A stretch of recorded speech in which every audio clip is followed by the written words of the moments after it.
دو مریض ہسپتال کے بستروں پر لیٹے ہوئے تھے۔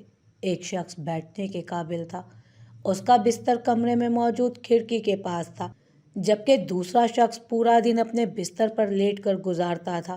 کھڑکی والا شخص بیٹھ کر اپنے پڑوسی کو سب بتاتا جو اسے کھڑکی سے نظر آتا تھا۔ دوسرا شخص وہ سب سننے کا انتظار کیا کرتا تھا۔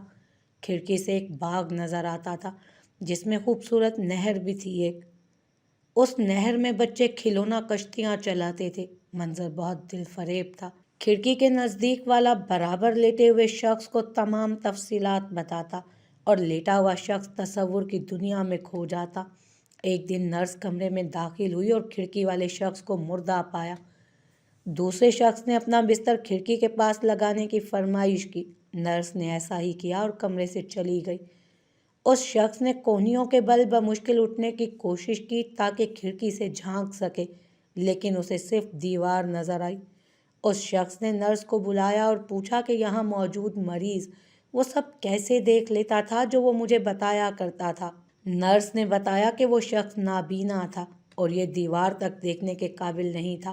وہ شاید دوسرے مریض میں زندگی کی لہر دوڑانا چاہتا تھا، اسے خوشی دینا چاہتا تھا۔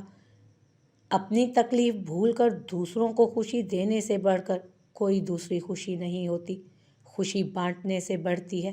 آپ بھی دنیا میں تھوڑی سی خوشی کی وجہ بن کر اس دنیا کو مزید بہتر بنائیں۔